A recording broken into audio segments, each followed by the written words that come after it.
김정은 북한 국무위원장이 블라디미르 푸틴 러시아 대통령과 평양에서 가진 북러 정상회담을 계기로 북러 동맹을 선언하면서 한반도는 한미동맹 대 북러 동맹의 대결 구도가 현실화됐습니다. 김 위원장은 금수산 영빈관에서 푸틴 대통령과 정상회담 뒤 공동 언론 발표를 통해 두 나라 사이 관계는 동맹관계라는 새로운 수준에 올라섰다며 불패의 동맹이라고 강조한 건데요.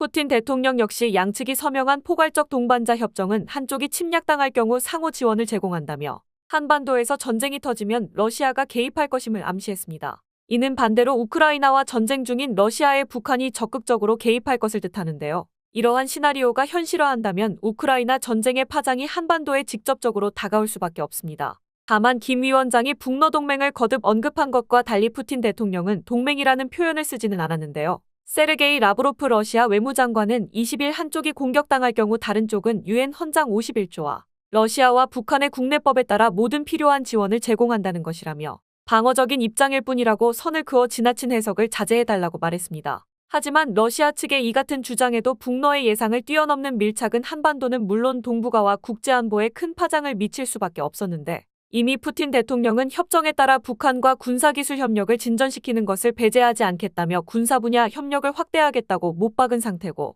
러시아는 한 발 더 나아가 북핵 문제 해결에서 사실상 손을 떼겠다는 입장까지 내비쳤던 것이죠. 다만 코앞에 위협이 커지는 걸 지켜본 한국은 생각보다 덤덤한 입장을 보였습니다. 대륙간탄도미사일 재진입 기술을 비롯한 대량 살상무기 기술 이전이나 핵미사일 교류까지는 없는 것으로 보인다는 점에서 러시아가 선을 넘진 않은 것으로 판단됐기 때문인데요. 동시에 이번 회담의 파장이 어디까지 확산될지 예단키 어려운 만큼 계속해서 주시한다는 입장을 보이고 있습니다. 특히 북한의 핵 위협은 한국 입장에서 하루 이틀이 아니며 전술핵 보유 가능성이 대두되고 있는 지금 만약 러시아와 북한의 위협이 증가한다면 한국의 핵무장도 꿈은 아닐 것이란 추측이 이어지는 것이죠. 때문에 이번 회담으로 발등에 불이 떨어진 건 한국이 아닌 러시아와 좋은 관계를 이어가던 중국이었습니다. 사실 중국은 지난 5월 푸틴 러시아 대통령이 중국을 방문해 시진핑 주석과 정상회담을 가졌을 때 푸틴 대통령에게 북한을 방문하지 말 것을 이미 요구한 것으로 알려졌는데요. 시 주석은 러시아를 적당히 도와 반미전선을 형성하길 원하지만 러시아에 너무 깊이 개입해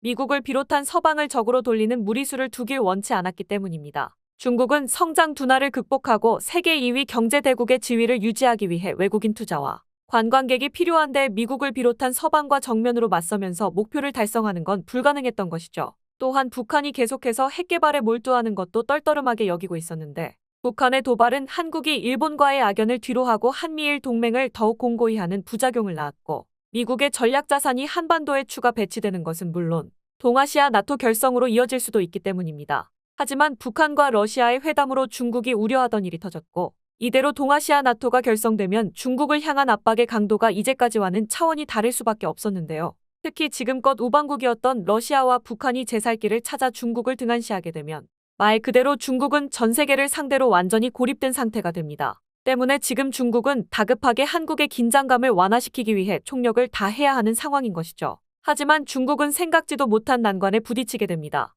중국 대사의 망언으로 한국의 심기를 건드렸기 때문인데요. 싱하이밍 대사는 중국 정부는 한국과의 관계를 잘 발전시키려고 하지만 현재 많은 어려움에 부딪히고 있다. 물론 그 책임은 중국에 있지 않다. 미국이 전력으로 중국을 압박하는 상황 속에 한국은 중국이 패배할 것이라고 생각하는 것 같은데 이는 분명히 잘못된 판단이다. 아마 반드시 후회하게 될 것이다. 라고 주장한 겁니다. 중국이 한국과의 관계를 개선하기 위해 움직이고 있는 지금 싱하이밍 주한 중국 대사의 발언으로 한중 관계가 더 악화될 것이란 관측이 나오는 것이죠. 시진핑 주석 입장에선 황당할 수밖에 없습니다. 오죽하면 갈등을 빚고 있는 미국이 개입한 게 아니냐는 말까지 나오고 있으며 중국은 서둘러 불끄기에 나선 것으로 전해졌는데 중국 중앙방송은 시진핑 주석이 주한 중국 대사를 서둘러 교체할 전망이다. 순수 인력만으로 성장을 거듭하며 방산과 반도체 등 놀라운 성장세를 거듭하는 한국을 적으로 두는 건 아무리 중국이라고 해도 감당할 수 없는 리스크를 스스로 짊어지는 것과 다름없다. 특히 세계 각국의 대립이 심화되며 전쟁 위기가 커져가는 지금 한국 방산에 러브콜이 쏟아지고 있어